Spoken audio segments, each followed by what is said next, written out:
Hello everyone, good evening. Welcome, स्वागत है आप सभी का जीएसपीपी यूट्यूब चैनल पर। मैं हूं देवाशीष और आज की इस वीडियोस में हम जानेंगे गैस्ट्रिक अल्सर्स के बारे में। So what is gastric ulcer, उसके बारे में हम देखेंगे। इसके टाइप्स के बारे में यहाँ पर हम समझने वाले हैं।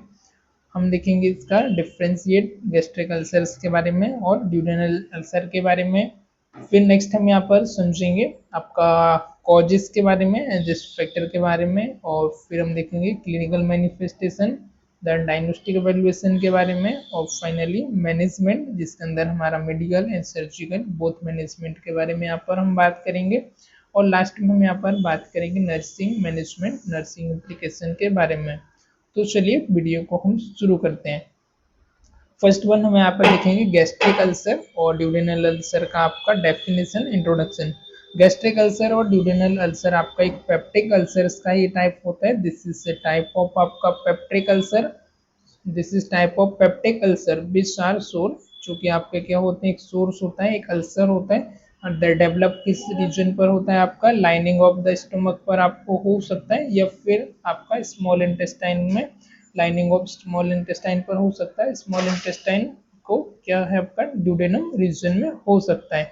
Peptic ulcer occur when the mucus layer that protect the stomach. Peptic ulcer आपको कब होता है, जब आपकी जो म्यूकस लेयर है स्टमक की, ऑलराइट, म्यूकस लेयर क्या करती है, आपको प्रोटेक्ट करती है, आपको डाइजेस्टिव यूज से, एसिड से, जो आपको प्रोटेक्ट करती है। प्रोटेक्टिंग लेयर आपकी डैमेज हो जाना, तो डैमेज होने की वजह से आपको क्या हो सकता है, इट लीड्स टू ओपन सोर। ओपन आपको सोर्स हो सकते हैं, अल्सर हो सकते हैं, गैस्ट्रिक आपकी जो म्यूकोसल लेयर है उसको डैमेज होने की वजह से।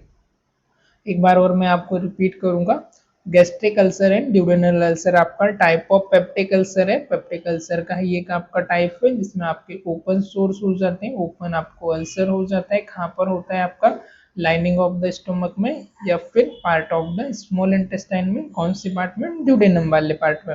पेप्टिक अल्सर क्यों होता है, आपकी जो म्यूकोसल लेयर है वो प्रोटेक्ट करती है आपके स्टोमक को, और वो लेयर डैमेज हो जाती है। डैमेज होने की वजह से आपको ओपन सोर्स, ओपन आपको हो सकता है। ओके, तो जैसा कि आप यहाँ पर स्ट्रक्चर में देख पा रहे होंगे, सो दिस इज आपका गैस्ट्रिक अल्सर, स्टोमक अल्सर, और दिस इज आपका ड्यूडेनल अल्सर, जो कि आपके स्मॉल इंटेस्टाइन की रीजन में है आफ्टर आपका एंट्रम। ओके,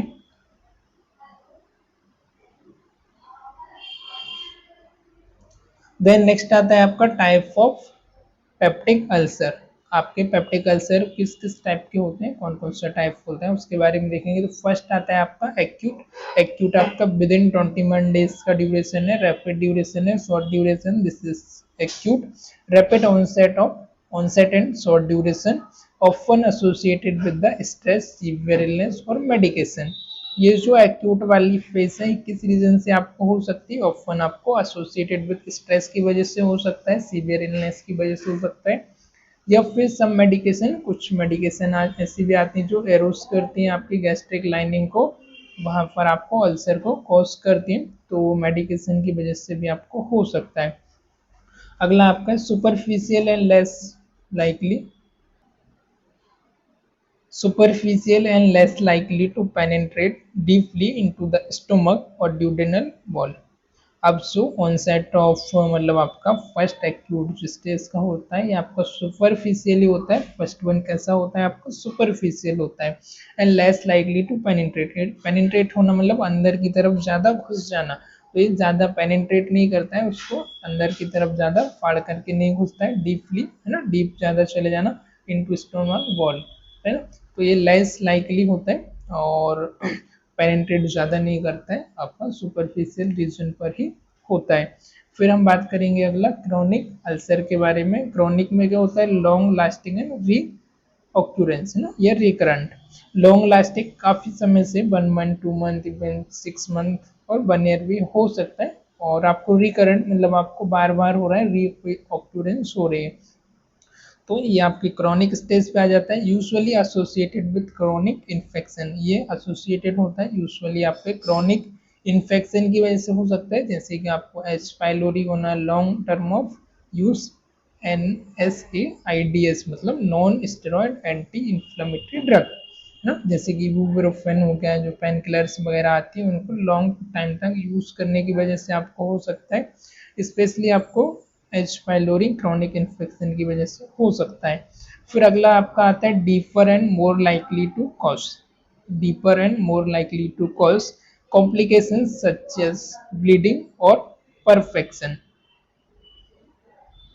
डीपर जो होता है कम से कम होता है, more likely to cause complication such as, जैसे कि डीपर और डीप सॉरी ब्लीडिंग और परफोरेशन है ना, ब्लीडिंग होना, परफोरेशन होना, परफोरेशन मीन्स जो टिश्यू है वहाँ के लेयर है वो धीरे धीरे करके सेट होने लगना, झड़ जाना, दिस इज परफोरेशन है ना, उसका जो स्ट्रक्चर है वो चेंज हो जाना।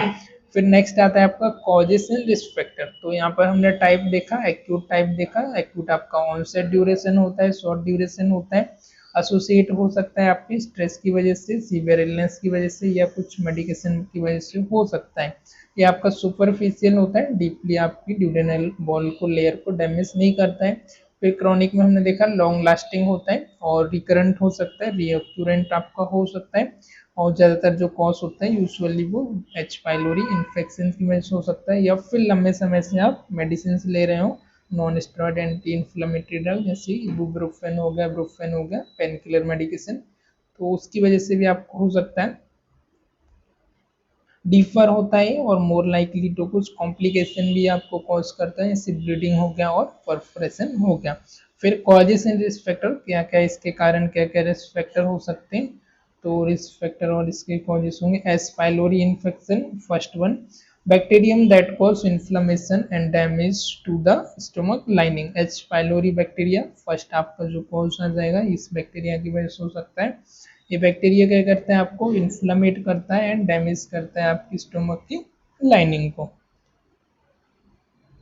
Then non steroid anti inflammatory drug, non steroidal anti inflammatory drug that reduce the production of the stomach protecting mucus. अगला जो इसका कॉजेस है वो ये है कि आपका जो एंटी इन्फ्लेमेटरी जो आप ड्रग लेते हो, non steroidal anti inflammatory drug, जो कि आपकी रिड्यूस करती है, कम करती है आपके स्टोमक प्रोडक्शन को, प्रोटेक्टिंग जो म्यूकस होता है उसको। अब स्टोमक का जो प्रोटेक्टिंग जो म्यूकस होता है उसका क्या काम होता है, म्यूकस जो सीक्रेट होता है वो आपके स्टोमक की लाइनिंग को, स्टोमक को प्रोटेक्ट करता है, आपके जो भी आप खाना वगैरह खाते हो है ना, जैसे कई बार हम ज़्यादा स्पाइसी फूड लेते हैं आप, या फिर आप हॉट फूड लेते हो, ज़्यादा गरम गरम खाना है ना, वो भी एक अफेक्ट करता है। और दूसरा जो आप एसिड प्रोडक्शन होता है ना, तो एसिड से लोग प्रोटेक्ट करने का काम करते हैं। फिर नेक्स्ट आपका जो कॉजेस है वो है hyper secretory condition, hyper secretory condition, जैसे कि आपका Zollinger Allison syndrome, Zollinger Allison syndrome, okay, Zollinger Allison syndrome. ये क्या करता है, एक्सेसिव स्टोमक एसिड प्रोडक्शन, ये किसको कॉज करता है, आपका एक्सेसिव एसिड प्रोडक्शन होना, जिससे आपकी एसिडिटी भी होती है ना, बोलते हैं भाई एसिडिटी हो रही, तो एसिडिटी क्यों होती है, जो आपका एसिड HCl हो गया ना, तो एसिड का प्रोडक्शन क्या होता है, इंक्रीज हो जाता है। तो एसिड का प्रोडक्शन, अब एसिड तो भाई क्या होगा, जो हमारी लेयर होती है ना, आपकी मसल्स होती है, उनके लिए क्या होता है, डैमेज करता है ना एसिड। सपोज दैट कि आप एसिड डालते हैं ना, बैटरी में आता है, या जो एसिड नींबू आप डालते हो कहीं पर, तो क्या कर देता है वो वहां पे पूरा साफ कर देता है एकदम ना, जगह को एक सेंसिटिव कर देता है। तो ऐसे ही स्टोमक में भी एसिड होता है, पर जो म्यूकस मेम्ब्रेन होती है, जो लाइनिंग होती है, वो क्या करती है, प्रोटेक्ट करती है, इसकी वजह से आपकी जो मसल्स है वो डैमेज नहीं होती है। ऑलराइट, तो ज़्यादा अब प्रोड्यूस होगा तो भाई वो उसको भी डैमेज कर सकता है, तो एक रीजन ये भी आपका हो सकता है। फिर अगला आपका रिस्क फैक्टर में भाई कौन कौन से रिस्क हो सकते हैं, स्मोकिंग, एल गलती से लिख के, स्मोकिंग आपकी एक रिस्क हो सकती है, ज़्यादा आप यदि अल्कोहल लेते हैं, स्मोकिंग वगैरह करते हैं, स्मोकिंग में आपका निकोटिन होता है, राइट, तो वो भी एक आपको कॉज कर सकता है। और एक्सेसिव अल्कोहल कंजप्शन, ज़्यादा दारू पीने की वजह से भी आपको, अल्कोहल लेने की वजह से आपको हो सकता है, स्ट्रेस की वजह से भी हो सकता है, साइकोलॉजिकल रीजन की वजह से भी आपको हो सकता है, जो आप थॉट आपके माइंड में आते हैं वो आपकी बॉडी को भी कहीं ना कहीं अफेक्ट करते हैं, right. Certain food and beverage, कुछ आपके फूड आते हैं या जो आपके बेवरेज आते हैं वो भी आपको अफेक्ट करते हैं। स्पाइसी फूड होना, कैफीन होना, स्पेशली कैफीन आपका चाय और कॉफी में होता है, निकोटिन आपके तंबाकू में होता है, सिगरेट में होता है, बीड़ी, right. Family history of ulcer, या फैमिली में ऑलरेडी पहले किसी को है तो उसकी वजह से भी आपको हो सकता है, एक एसोसिएटेड कॉजेज से भी आपका रिस्क फैक्टर हो सकता है। अगला हम देखेंगे यहाँ पर क्लिनिकल मैनिफेस्टेशन, यानी कि साइन एंड सिम्टम आपको क्या होंगे, क्या आपको लक्षण होंगे। तो बर्निंग और gnawing pain in the abdomen, आपके एब्डोमेन में क्या होगा, बर्निंग होगी और आपको पेन होगा। Pain that worsens on the empty stomach और एट नाइट, आपको पेन होगा जो कि आपको एकदम बॉर्सनिंग, आपको हरिटेबल बहुत ज़्यादा आपको असेनी पेन होगा। स्पेशली कब होगा आपको, एम्प्टी स्टमक और एट नाइट, आपका पेट खाली रहेगा तब आपको होगा, या फिर आपको नाइट के टाइम पर हो सकता है सोते समय। नोसिया और वॉमिटिंग होगी, आपको वॉमिटिंग जैसे लगेगा, आपको नोसिया होगा और आपको वॉमिटिंग भी हो सकती है, राइट। तो ये सारे इसके क्लिनिकल मैनिफेस्टेशन हो गए, पेन होना, वर्सनिंग एट द, जब आपका नाइट में होना या फिर स्टमक आपका एम्प्टी होता है तब होना, नोसिया एंड वॉमिटिंग होना, ब्लॉटिंग एंड बेल्चिंग होना, है ना। ब्लॉटिंग होना आपको, और दूसरा आपको क्या होना, बेल्चिंग होना, राइट, मतलब आपको पेट फूला फूला लगना, ब्लॉटिंग होना आपको, वेट लॉस होना आपको, और बेल्चिंग मीन्स आपको डकार आना, ठीक है, बेल्चिंग होना और आपको ब्लोटिंग होना, देन वेट लॉस होना, ब्लड इन वॉमिट, आपको ब्लड के साथ और स्टूल के साथ आपको, सॉरी, वॉमिट के साथ ब्लड आना और स्टूल के साथ आपको ब्लड आना, ये भी आपको इंडिकेट करता है आपके ब्लीडिंग अल्सर को। ओके, तो यहाँ पर हमने देखा क्लिनिकल मैनिफेस्टेशन में पेन होना, एब्डोमेन ब्लोटिंग होना, नोसिया एंड वॉमिटिंग होना, ब्लोटिंग होना, बेल्चिंग होना, डकार आना और वेट लॉस होना, ब्लड इन वॉमिट और स्टूल। इसका कंपैरिजन की यदि हम बात करें तो यहाँ पर ऑक्यूर गैस्ट्रिक अल्सर कहाँ पर होता है आपका, ऑक्यूर इन द स्टोमक, और ड्यूडेनल अल्सर आपका ड्यूडेनल में होता है। इपीगैस्ट्रिक पेन, इसमें आपको कहाँ पर पेन होगा, इपीगैस्ट्रिक पेन होगा जब आपको गैस्ट्रिक अल्सर होगा 1 से 2 घंटे आफ्टर ईटिंग के बाद, जिससे हम देखते हैं भाई छाती में जलन हो रही है, हम बोलते हैं ना।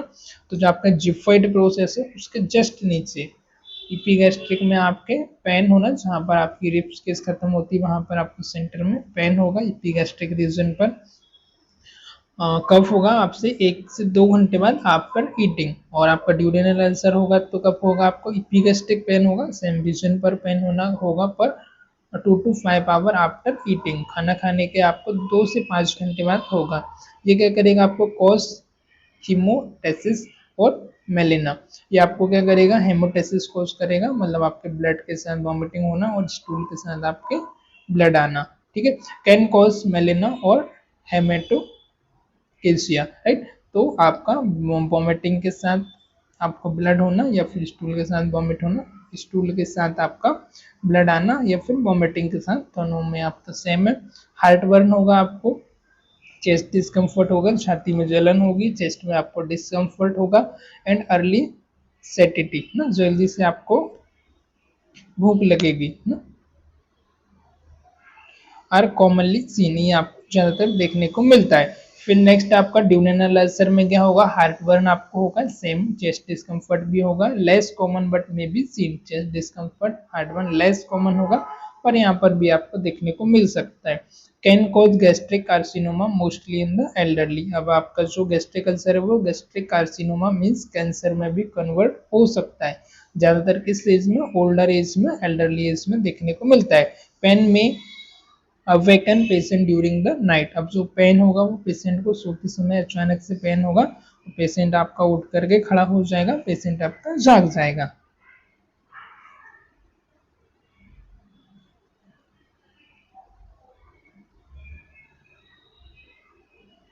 एक मिनट,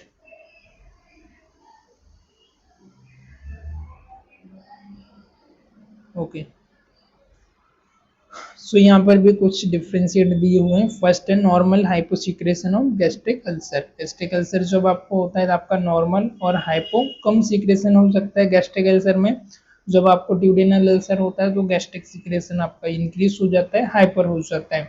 पेन इसमें भी सेम रहेगा आपका, फूड एग्रीवेट पेन, फूड में भी रिलीफ पेन। जब आपका फूड रहेगा आपको गैस्ट्रिक अल्सर में तब पेन होगा, और फूड रिलीफ होने के बाद भी आपका ड्यूडेनल अल्सर में आपको पेन होगा। वॉमिटिंग इसमें कॉमन है और नॉट कॉमन, ड्यूडेनल अल्सर में वॉमिटिंग आपका नॉट कॉमन है। More likely to haemorrhage manifest और हीमोटेसिस, हीमेटेइमेसिस, हीमेटेइमेसिस मतलब वोमिटिंग के साथ आपको ब्लड आना। तो इसमें आपका मोर लाइकली है हेमरेज होना, और साथ ही साथ आपको वोमिटिंग विद ब्लड होगा, इसमें आपका लेस कॉमन है, राइट। डायग्नोस्टिक इवैल्यूएशन आप कौन कौन से करेंगे, तो फर्स्ट आप यहाँ पर करेंगे endoscopy, allow direct visualisation of the ulcer, जिससे कि आप डायरेक्ट विजुअलाइज कर सकते हैं। एंडोस्कोपी की मुझे हालांकि बार बार बताने की जरूरत नहीं है, फिर भी हो सकता है कुछ पहली बार भी देख रहे हो। तो एक आपका फ्लेक्सिबल ट्यूब होता है जिसके टिप पर आपका कैमरा लगा हुआ होता है, जिससे हम ओरल कैविटी से उसको इंसर्ट करते हैं। वो टीवी पर आपको एक इमेज दिखाती है, एलईडी पर गाइड करते हैं कैमरा, जिसके टिप पर आपका टिश्यू को सैंपल लेने के लिए और भी फीचर्स होते हैं, जिससे हम टिश्यू का सैंपल भी ले सकते हैं बायोप्सी के लिए। और हम जो हमारा जीआई ट्रैक है उसकी जो लाइनिंग है उसको हम मसल्स को विजुलाइज कर सकते हैं, अल्सर्स वगैरह देखने के लिए हम इसे कर सकते हैं। फिर बेरियम सेलो, बेरियम आपका एक केमिकल होता है जिसको हम कंपोनेंट होता है जिसको हम क्या करते हैं, उसको पानी में मिक्स करके उसको हम पी लेते हैं, या मिक्स नहीं आता है तो उसको हम पी लेते हैं, जिससे क्या होता है वो कॉन्ट्रास्ट देते हैं। कॉन्ट्रास्ट से हम एक्सरे सीटी जो भी इमेजिंग कराते हैं वो क्लियरली हमको विजुअल होता है। फिर आता है आपका एच पाइलोरी टेस्ट। कौन सा, H pylori test, breath stool और ब्रीथ स्टूल और blood test to detect H pylori test. H pylori bacteria को डिटेक्ट करने के लिए आप ब्रीथ टेस्ट करा सकते हैं, स्टूल टेस्ट और ब्लड टेस्ट करा सकते हैं, जिसमें आपको एच पाइलोरी बैक्टीरिया वो डिटेक्ट हो जाएगा, आप उसे देख सकते हैं। बायोप्सी ऑप्टेन ड्यूरिंग एंडोस्कोपी का टाइम है, हम बायोप्सी का सैंपल ले सकते हैं, आप रूल आउट करने के लिए मैलिग्नेंसी, कैंसरस तो डेवलप नहीं हो रहा है, वो चेक करने के लिए आप टेस्ट करा सकते हैं। फिर फाइनली हम देखेंगे मेडिकल मैनेजमेंट। तो मेडिकल मैनेजमेंट में फर्स्ट आ जाएगा proton pump inhibitor PPIs, reduce stomach acid production. ये क्या करते हैं, आपके प्रोडक्शन जो आपका ज़्यादा हो रहा है, एक्सेसिव हो रहा है स्टोमक एसिड को, उसको क्या करते हैं, रिड्यूस करते हैं। एग्जाम्पल ओमिप्रेजोल, पेंटाप्रोजोल, इसमें प्रिजोल। एंटी एसिड न्यूट्रलाइजिंग एग्जिस्टिंग, ये क्या करती है, न्यूट्रलाइज एग्जिस्टिंग स्टोमक एसिड, जो ऑलरेडी स्टोमक एसिड है उसको क्या करती है, न्यूट्रलाइज करते हैं, इससे आपकी डाइजेशन आती है ना। मैग्नीशियम हाइड्रोक्लोराइड, एल्यूमिनियम हाइड्रोक्लोराइड, इसमें कंटेंट होता है chemical composition. H pylori infection, H pylori infection को ट्रीटमेंट करना है तो उसके लिए ट्रिपल थेरेपी आती है, पीपीआई और डुअल थेरेपी, जिसमें क्या करते हैं आप, आपकी एंटीबायोटिक रहती है जिसमें क्लेरिथ्रोमाइसिन और amoxicillin with protein pump inhibitor एक। फिर डुअल थेरेपी में क्या होता है, आपका एक प्रोटीन पंप इनहिबिटर रहता है विथ वन एंटीबायोटिक रहती है ना। तो ये क्या होती है, आपकी डुअल थेरेपी होती है, जो कि आपकी लेस कॉमनली यूज होती है। फिर मेडिसिन आ जाएंगी कुछ आपकी, जैसे non steroid anti inflammatory drug, avoid और use with caution, consider COX two inhibitor, इसको आप अवॉइड कर सकते हैं या फिर आप यूज भी कर सकते हैं। जैसे कि कंसीडर, ज़्यादातर जो हम कंसीडर करते हैं वो कॉक्स2 इनहिबिटर को करते हैं, और नॉन स्टेरॉइड एंटी इन्फ्लेमेटरी को हम अवॉइड करते हैं, क्योंकि ऑलरेडी आपको गैस्ट्रिक अल्सर हुआ है तो इससे ज़्यादा आपको कोज हो सकता है। अगली जो मैनेजमेंट हमारा वो है एल्जीनेट ना। Alginate form a protective barrier on the top of stomach content, example Gaviscon. Alginate क्या होता है, आपका एक केमिकल, एक पाउडर होता है जो क्या करते हैं हम उसके एक बैरियर का काम करता है, बैरियर आपका प्रोटेक्ट करता है स्टोमक का, जो आपके गैस्ट्रिक कंटेंट है उसके बीच क्या करता है, एक बैरियर प्रोटेक्ट करता है, ताकि जो आपकी प्रोटेक्ट करे स्टोमक की लाइनिंग को, म्यूकस मेम्ब्रेन को। Then H2 receptor antagonist, reduce stomach acid production, example ranitidine, famotidine ना। H2 रिसेप्टर एंटागोनिस्ट क्या होते हैं, ये रिड्यूस करते हैं आपके स्टोमक एसिड प्रोडक्शन को, जैसे पीपीए की तरह रिड्यूस करते हैं। एग्जांपल आपका आ जाता है रेनिटिडिन इंजेक्शन और famotidine, famotidine. Cytoprotective agent, protect the stomach lining, example sucralfate, है ना। ये क्या करती हैं, आपकी प्रोटेक्ट करती हैं स्टोमक लाइनिंग को, जैसे सुक्राल फिट मुशायरफ आती है, आपने नाम सुना होगा जनरली। एंड सर्जिकल मैनेजमेंट, आप सर्जरी कौन कौन सी करेंगे, तो सर्जिकल मैनेजमेंट में आता है आपका vagotomy, cutting the vagus nerve to reduce the stomach secretion. अब आपकी स्टोमक के सराउंडिंग क्या होती है, आपकी बेगस नर्व होती है, इसकी अलग अलग टाइप और ब्रांचेस होती है, उसको हम कट कर देते हैं। इसका फंक्शन क्या होता है, आपके मैसेज पहुंचाती है ब्रेन को, जिससे कि ब्रेन क्या करता है, आपका सिक्रेशन करता है, स्टोमक का आपका सिक्रेशन करता है किसका, एसिड का ज्यादा, है ना। तो ब्रेन को मैसेज जाएगा तो वो ज्यादा सीक्रेट करेगा, तो उसको हम क्या कर देते हैं, कट कर देते हैं, जिससे कि वो ब्रेन को मैसेज ना पहुंचा पाए और आपका सीक्रेशन जो है वो रिड्यूस हो जाए। जैसे आप यहाँ पर देख पा रहे होंगे, बेगस नर्व आपके अलग अलग टाइप्स के, तो इसको हम क्या कर देते हैं, स्पेशली आज हमने इसको कट कर दिया, जब हमने इसको कट कर दिया तो ब्रेन को मैसेज नहीं पहुंचाएगी कि एसिड को और मोर सीक्रेट करो। तो एक ये भी सर्जिकल मैनेजमेंट आपका हो सकता है। देन अगला आता है आपका antrectomy, removal of the lower part of the stomach. Antrum जो आपका लोअर पार्ट होता है स्टोमक का, उसको ही कंप्लीटली और पार्शियली उसको रिमूव कर देना, this is एंट्रेक्टोमी।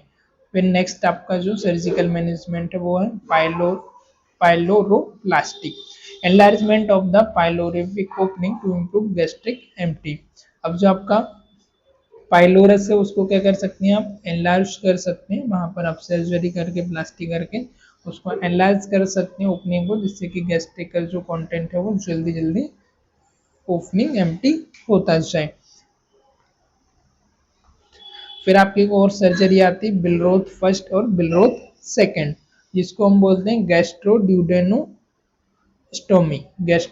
ड्यूडेनोस्टोमी, Billroth first, connecting the stomach directly to the duodenum. अब हम इसमें क्या करते हैं, आपके स्टोमक को डायरेक्टली आपके ड्यूडेनम के साथ कनेक्ट कर देते हैं बिलरोथ फर्स्ट में, और बिलरोथ सेकंड में क्या करते हैं, गैस्ट्रोजेजुनोस्टोमी। अब गैस्ट्रिक को और स्टोमक को और जो जेजुनम है उसको हम डायरेक्टली कनेक्ट कर देते हैं, connecting the stomach to the jejunum.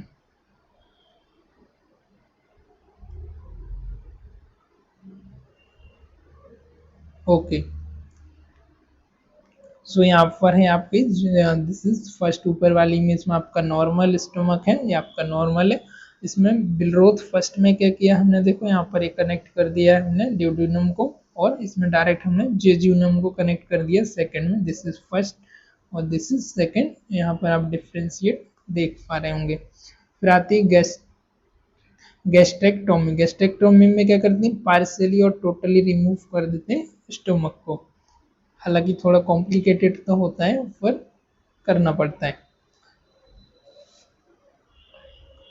Next आता है टाइंग ऑफ आर्टरी, टाइट करना, टाइट मतलब बांध देना उसको। लेजिटेट ऑफ ब्लीडिंग वेसल्स, जो ब्लीडिंग है, जिस ब्लड जो आर्टरीज होती है उसको टाइट कर देना, उसको नोट से बांध देना। एक ये सर्जरी भी हम यहाँ पर कर सकते हैं। यदि ब्लीडिंग का केस है, हम देख रहे हैं कि आपका वोमिट में आपका ब्लड आ रहा है या फिर स्टूल के साथ ब्लड आ रहा है, तो उस केस में हम इसको टाइट कर देते हैं, इसको हम बांध देते हैं। फिर हम देखेंगे प्रिवेंशन, कैसे आप इसे प्रिवेंट कर सकते हैं। तो avoid non steroidal anti inflammatory drug, smoking को स्टॉप करना है, लिमिटिंग एल्कोहल इनटेक स्टॉप ही करना है, मैनेजिंग स्ट्रेस को आपको मैनेज करना है, स्पाइसी फूड को आपको अवॉइड करना है, रेगुलर आपको हैंड वॉशिंग करना है, ताकि आपको बैक्टीरिया वायरस से आप प्रिवेंट कर पाओ। और ईटिंग ए बैलेंस डाइट आपको खाना है, irritant food, spicy food, junk food आपको नहीं खाना है। तो ये सारी चीज़ों को लाइफ स्टाइल आप चेंज करके इससे आप अपने खान पान में बदलाव ला के आप इससे प्रिवेंट कर सकते हो।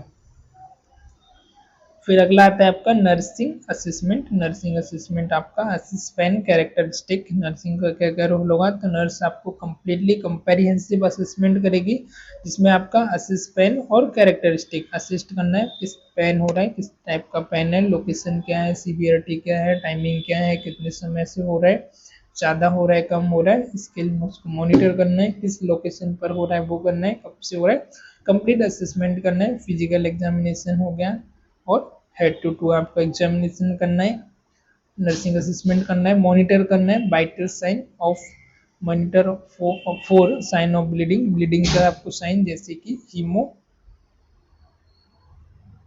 हीमेटेमेसिस हीमेटेमेसिस और मेलिना, है ना, स्टूल के साथ ब्लड आ रहा है, वॉमिटिंग के साथ जो ब्लड है उसको आपको साइन को आपको चेक करना है या नहीं है, इवेलुएट करना है आपको न्यूट्रिशनल स्टेटस को।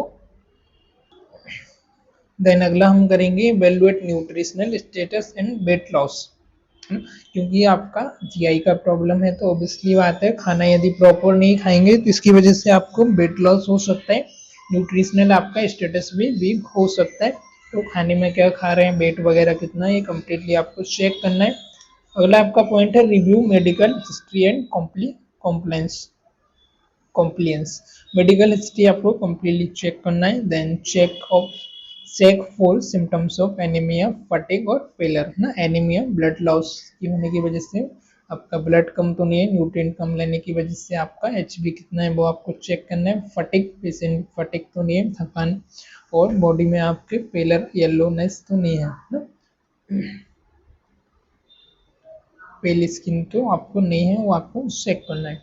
फिर फाइनली आता है आपका नर्सिंग इंटरवेंशन। तो नर्सिंग इंटरवेंशन में आप देखेंगे administration, prescribe medication and monitor for effectiveness.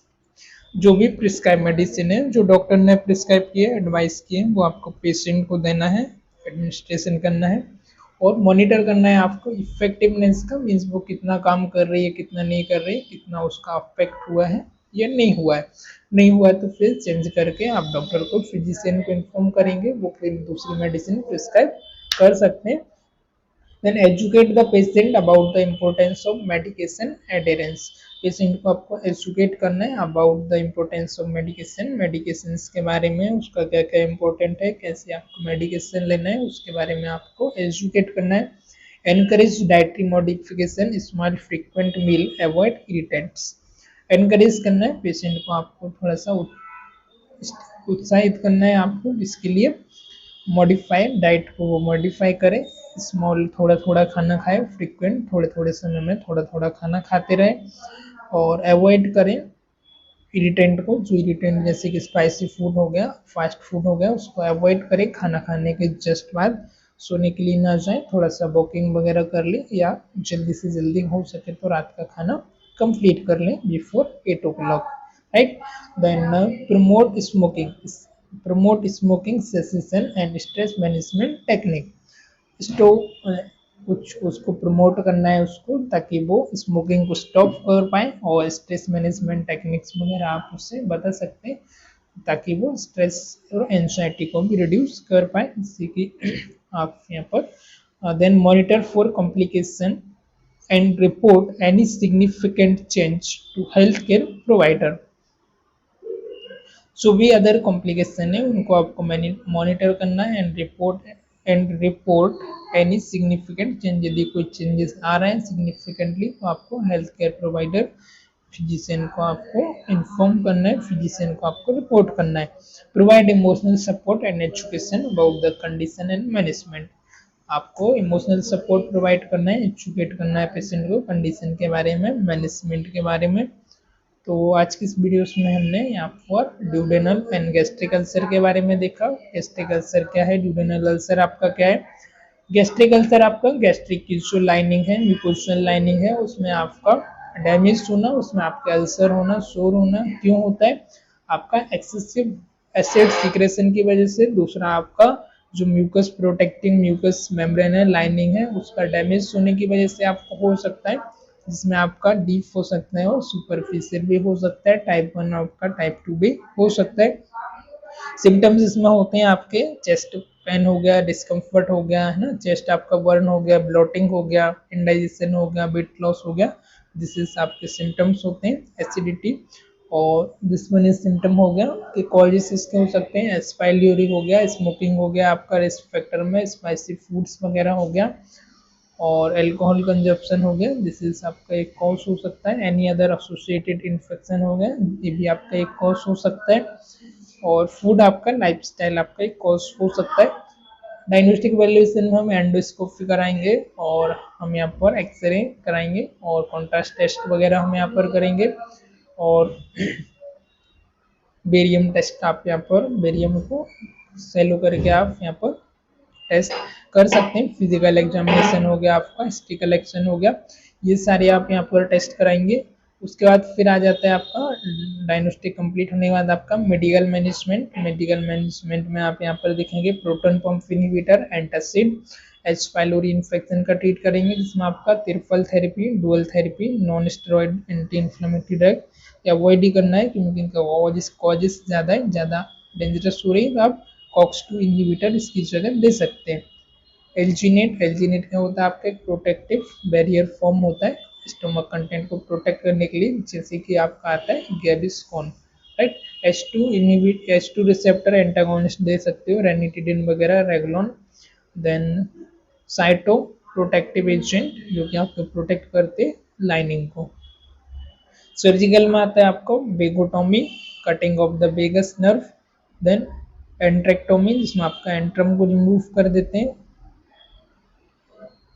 पाइलोरोप्लास्टी जिसमें पाइलोरस की ओपनिंग को एनलार्ज कर देते हैं जिससे गैस्ट्रिक कंटेंट जल्दी जा सके।